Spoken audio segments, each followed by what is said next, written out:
Kaya mga partners, magandang araw, siyempre, no? Panibagong araw, panibagong tulong. So, nandito tayo ngayon sa Gandara, mga partners, no? Pabiyahe tayo papuntang Tacloban.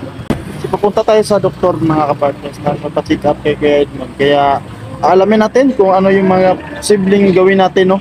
Para talagang yung doktor na mismo, mga partners, yung pagsasabi sa atin kung ano mga dapat natin gawin. Kaya yung ngayon, mga partners, papunta ho ako para may tanong ko mismo, personal, dun sa doktor mismo kung ano mga dapat gawin. Kasi mga partners, mahirap po talagang gumawa ng hakbang na tayo-tayo lang o diskarte natin. Kasi baka tayo ay sumablay, mga kapartners, no?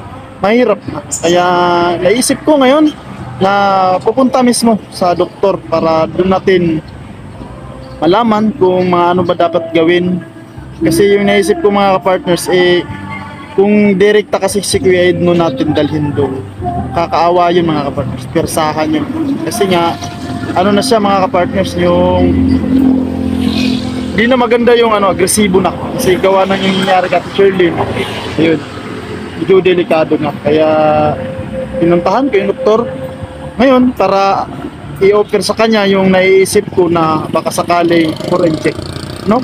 Kung okay sa kanya o hindi, maya malalaman natin, mga partners, no? So nandito kami sa Gandara. Malis ako kanina, mga partners, mga 4. Ngayon nasa kami, mga 8 na, no? Sa 8 alas 8 na, mga partners. So dito sa yung sasakyan namin papunta Tacloban, mga partners. So kakain daw muna. So kain muna tayo, mga partners.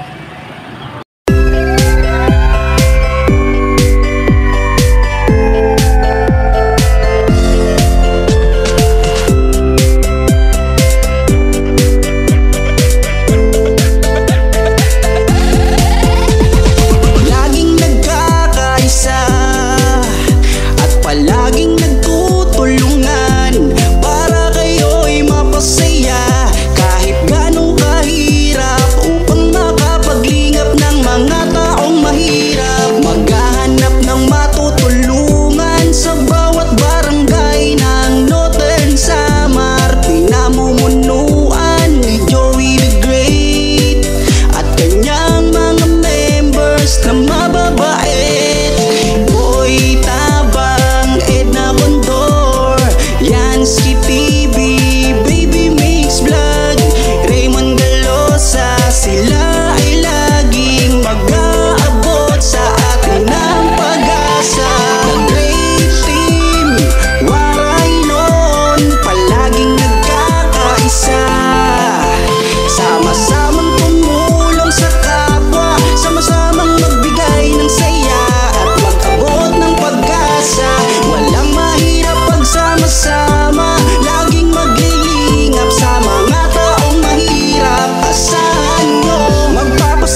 So yun mga ka-partners, so pumunta tayo dun sa kabilang hospital sa Xavier Aminci na bago.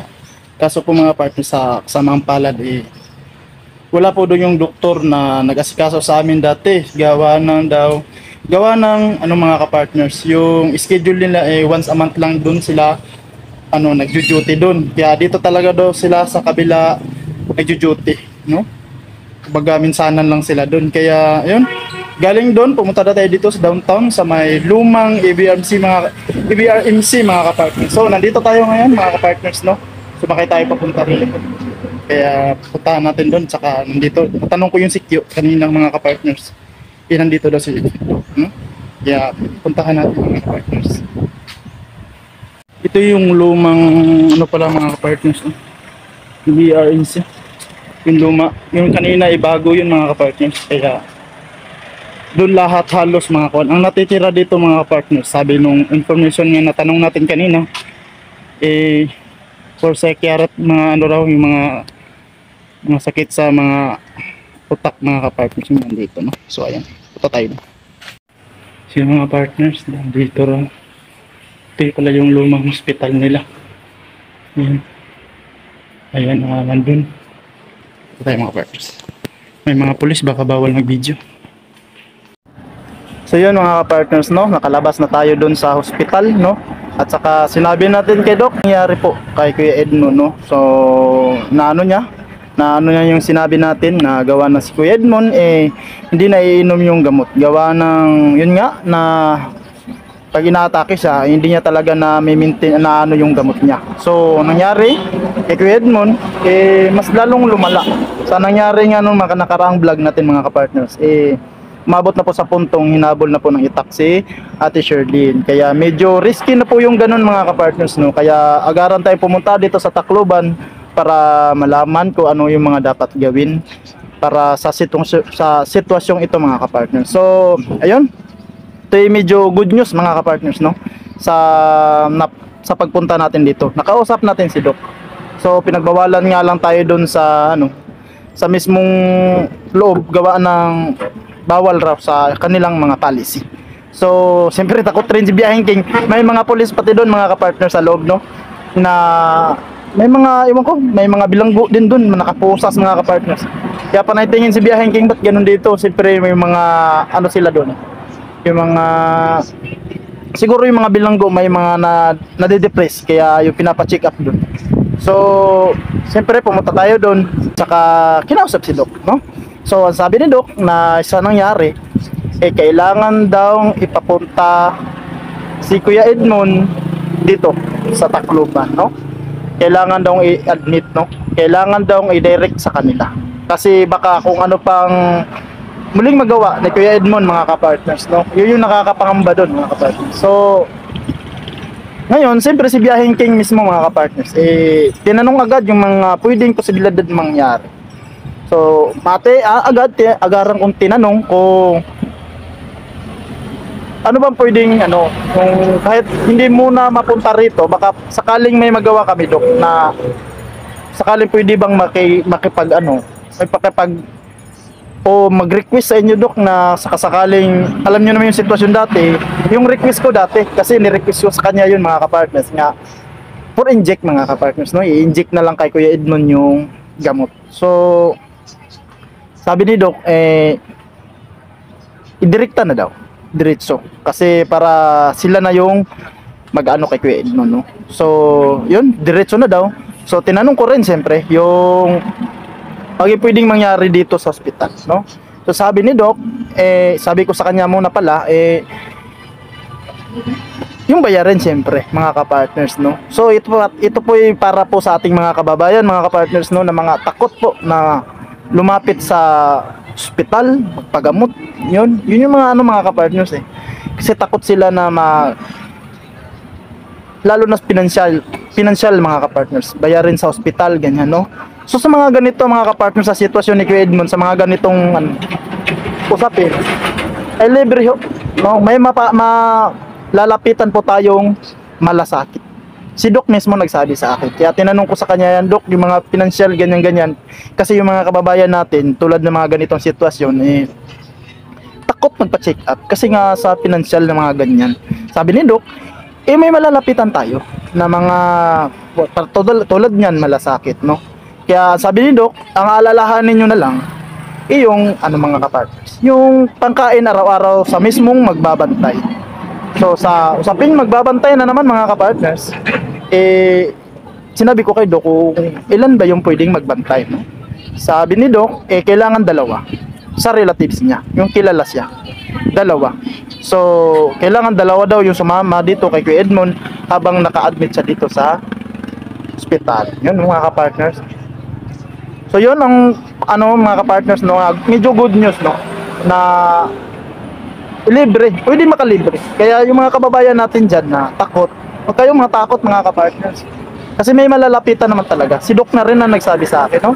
So lumapit tayo, kasi yung takot natin na yun, yun yung magiging sitwasyon nga mas lalo pang lumala yung mga sakit niyo, no? Kaya lumapit po tayo sa mga kung hindi natin agarang na si Kuya Edmond, hanggang ngayon siguro, kung iwan ko na lang kung anong nangyari kay Ate Sherlyn mga kapartners, no? So yun mga kapartners, so yun, siyempre dadalhin dito mga kapartners, siyempre puro tayo tanong, siyempre, no, ano ba pwedeng dito, pwedeng gawin para for commute naman, siyempre mga kapartners, no, commute. Sabi ni Doc, si Doc din na nagsabi sa akin na lumapit sa barangay, or kung mas risky lumapit sa pulis para madampot si Kuya Edmond, no? Sabi ni Doc sa atin yan. Tapos sabi ni Doc, pumunta sa RHU sa barangay para makipag-cooperate, no? Para mag-request ng ambulance, no? So sabi ko naman kay Doc, financial ulit. Siyempre mga kapartners, no? Tinatanong natin yan kasi para malaman din ng ating mga kababayan na makita nila yung mga pwedeng posibilidad na mangyari, no? Kaya tinanong natin, sabi ni Doc, doon sa pag-request ng ambulance ay libre, no? Libre. Kaya libre yun sa pag-request ng ambulance papunta rito, no? Saka libre ang hindi naman sa sa pagpunta rito, sila nang bahala. Yung for admission, pwedeng ilapit sa malasakit, no? So napaka good news yun mga kapartners. Kaya yung mga kababayan natin dyan na nakakapanood na yung mga ganitong sitwasyon, natakot sa mga maging posibilidad na mangyari na lalo na sa pinansyal mga kapartners, huwag kayong matakot mga kapartners. Libre ho, magtanong lamang po tayo mga kapartners, no? So ayan mga kapartners, no? So anong oras na? Dumiretso kasi ako galing dun sa kabila sa bago nilang hospital papunta rito sa luma mga kapartners. Dumiretso agad ako para malaman ko agad yung pwedeng gawin mga kapartners, no? So mag-alas 2 na, 1:50 na. So wala pa tayong kain, kakain muna si Biyaheng King mga kapartners. Pagkatapos ni Biyaheng King kumain, uwi na tayo ng Katarman. So maraming salamat siyempre, no, sa nagtiwala po kay Biyaheng King na mabigyang solusyon sa mga ganitong sitwasyon mga kapartners, no. Siyempre pinapasalamatan natin yan, siyempre mga kapartners, no. Si Ma'am Hawaii ang nagbigay kulay talaga sa vlog natin ngayon mga kapartners. Kung hindi dahil naman talaga sa kanya mga kapartners, hindi magagawa ni Biyaheng King to na pumunta sa Tacloban mga kapartners, no.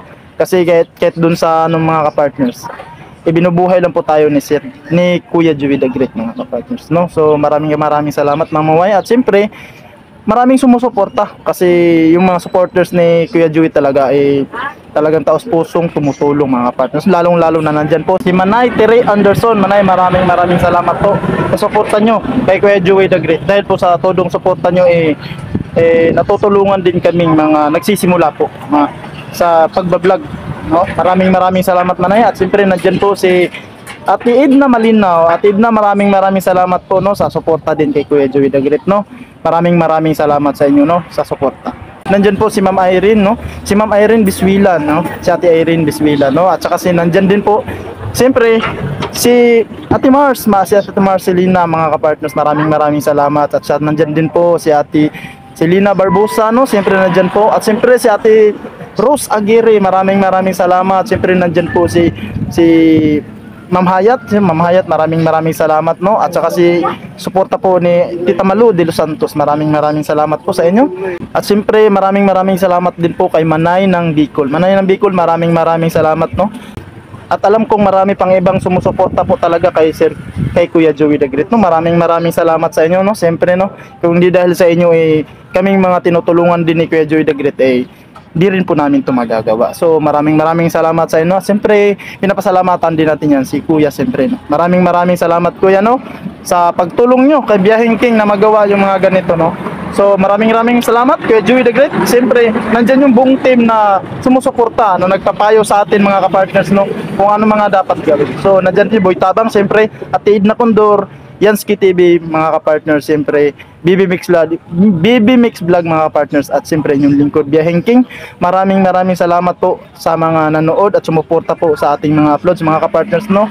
Siyempre, paki-comment, like, share, mga kapartners, no, at siyempre pa-subscribe naman po, mga kapartners, sa ating video, mga kapartners, no. So maraming salamat po at pa-subscribe na mga kapartners sa ating YouTube channel, mga kapartners, no. Maraming salamat po, at hanggang dito na lang muna ang ating vlog mo sa ngayon, mga kapartners. Maraming salamat po.